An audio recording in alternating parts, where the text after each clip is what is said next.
Hello everyone. Because winter is coming in my area and I will get less chances of flying quadcopters, I have decided to try a 4x4 truck, and I'm also going to review it. This is the WLtoys model, exactly this one, which is 10428A model. It's the blue one on the box. And this is a 4x4 electric motor that has independent suspension, and let's see what else we can get from the box. It's ready to run. It has a rechargeable battery and charger included. And that's what we get from the box. So let's see what is inside the box.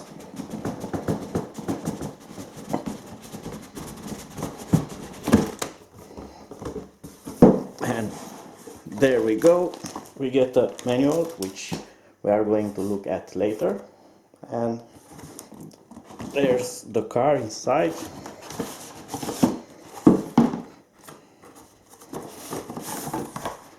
I'm gonna take this off, and it comes easily as that. It's not held in place by other things, and we also get this large box, which probably is the transmitter. Let's see. So we get a small box also, and yes, this is the transmitter.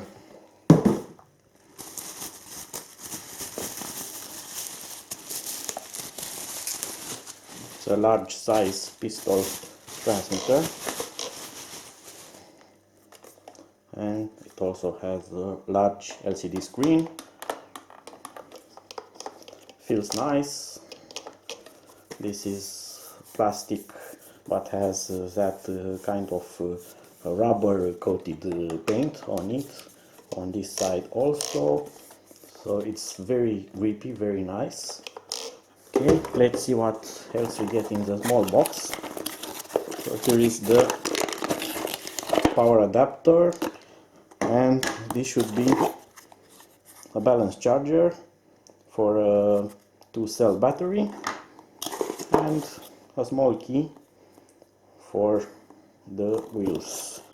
Alright, let's take a closer look at the car.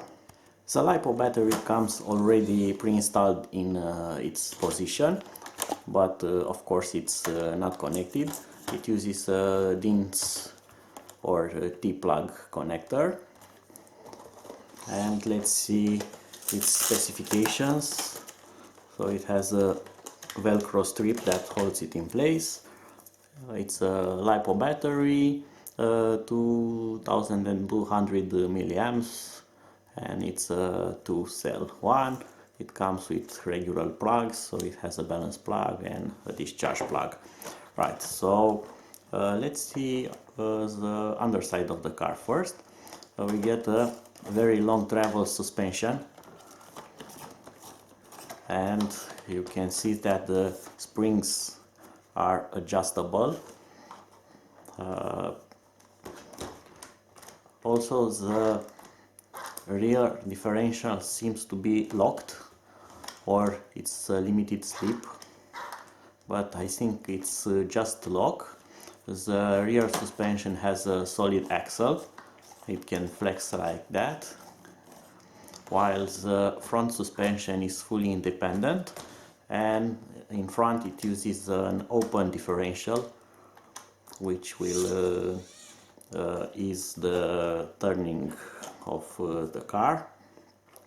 To have a better view inside, I have taken the driver out, and first thing I noticed about this mold is that it has this flat part here, which will be excellent of taping a video camera inside, and will be somewhere here protected by the roll cage, as I will install FPV on this car. So this place here is brilliant. You will have a driver's seat inside the car, I have also removed the top cover from here, and of course the body, which is made from very flexible plastic. It's almost paper thin, but seems durable, as it can take a lot of bending without any kind of problem. It seems resistant enough. Okay, let's move on inside. So first quick look. Here is the clutch, and it has a rubber cap here. If you take this out, you can actually adjust the tension of the clutch plate. You get two servos inside the car. This is the steering servo here. It's sadly that it doesn't use any kind of saver, so it's a simple plastic rod connector there. No protection for the steering mechanism. And the second servo is here. It has some labels on it, and this one controls the gearbox, as this car has two gears. One is for fast speed and the other is for better crawling, so it reduces speed and has also more power, but it's more for having finer control over traction when you are going over rocks or in mud, so you have better control over it. So this here is the 2-in-1 receiver and ESC. You get cooled MOSFETs here. You can see their heatsinks outside. The servos are both 5 wires servo. You can see here. You also get a very small bind button there if you change your transmitter or if you need to rebind. There's also a hidden power on off switch, which you can normally not reach to, because here is the outside case, and on top it's the driver, so you cannot reach it from anywhere. It comes default set on, and if you plug the battery it will work. You must keep in mind just to disconnect the battery when not using car, otherwise you will destroy the LiPo. On the other part of the car, it's the motor, which is 550 rating brushed motor. It's not brushless, and there it goes. It has of course adjustment for its cogging, and not more to it. It has plugs here, so you can replace it easily. You don't need to solder. There are bullet connectors used in its wiring. Moving on to the front suspension, now you can see it in more detail, and here is the spring compressing action. You can see how the wishbone works. It has adjustable tie-ends, and inside underneath this is the drive shaft, which goes to the wheel, and of course the other side is symmetrical. What I like a lot on this model is that all the screws are the same length and the same pattern, so they are hex key or Allen key, and the same screw is found all over the body, and not only over the body but also on transmission parts and its casing, and also steering parts. So the car is very easy to take apart, and all the screws, look at here, are the same length, the same size. So these were all taken out just to remove the case and the driver from inside, but they all are the same, so it's very easy to put them back. You don't have to worry that one screw is a bit longer and you may end up ruining the thread because it will not go in there. Let's also have a look over the transmitter. So it has a foldable antenna, and you can also adjust it in an angle if you want to, but usually it will go straight up. You get a lot of buttons on it. Some of them are described in the manual, but not all of them. So you may end up using the menu, but it's relatively intuitive, so it will not be a large problem. Let's see what powers it up. So it uses 6 AA batteries, which I'm going to take the occasion also to install now. These are not supplied with the car, so you need to provide your own batteries for the remote.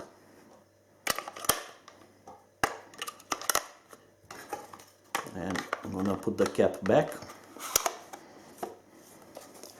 Right, and if I turn it on, it powers on, and it also shows the voltage of the batteries, which is nice because you know when you are going to run out of control.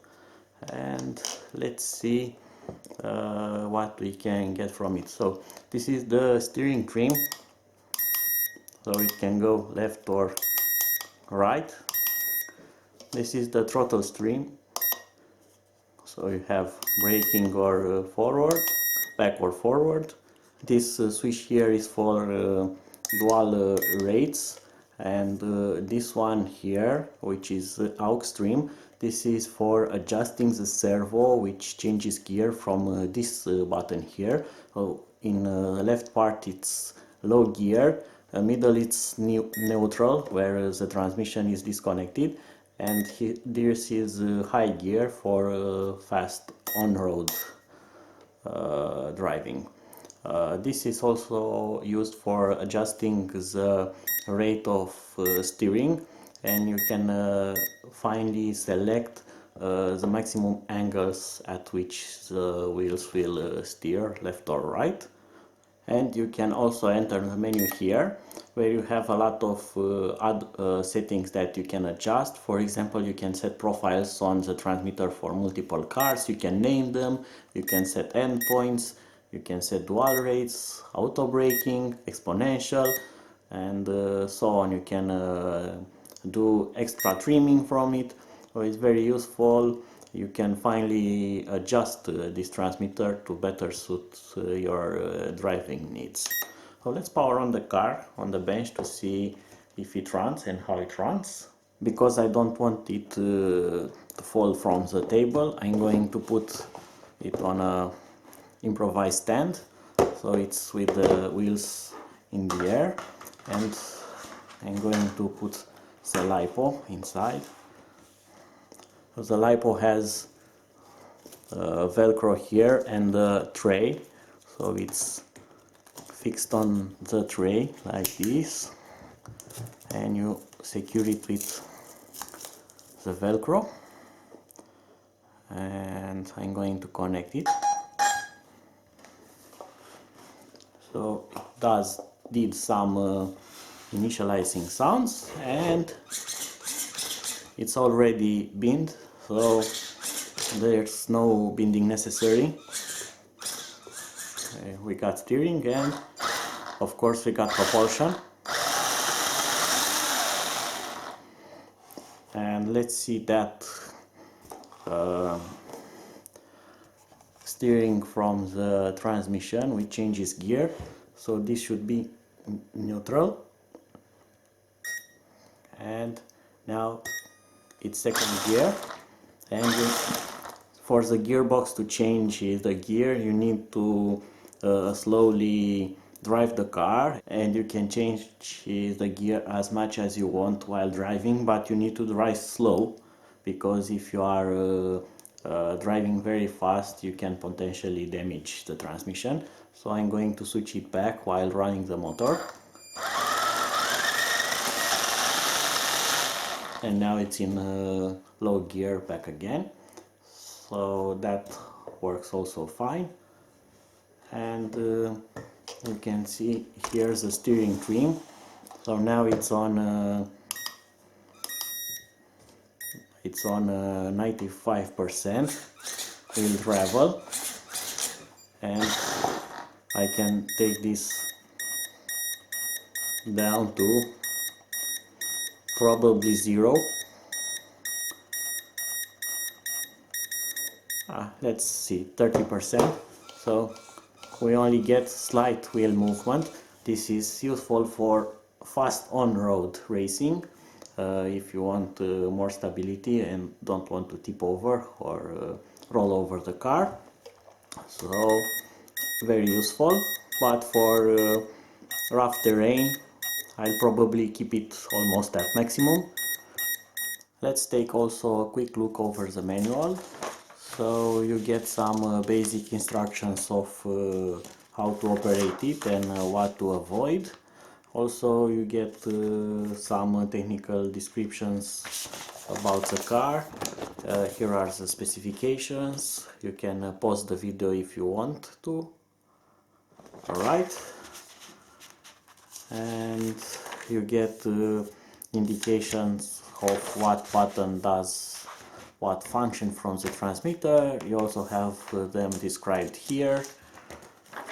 And what's more important is that you have a full schematic of the car assembly with all the parts, including suspension parts, even a dampener. You can see how it's assembled and what it contains. Even the tires, you can insert or change the foam inside the tire. You have the differentials, you have the gearbox. You got everything here.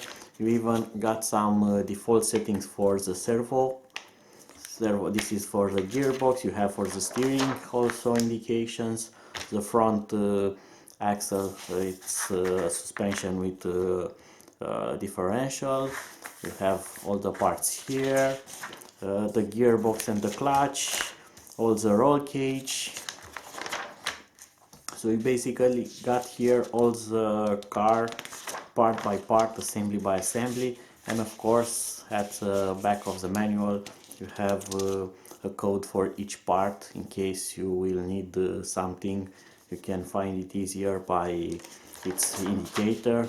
So you have all the gearing or the gears, everything is here, including roll cage parts, the doll heads, everything. So the manual, it's useful and it's better to be kept safe. I'm now going to put it back together and prepare it for a drive test, of course, which will follow soon in another part. Until next time, bye bye!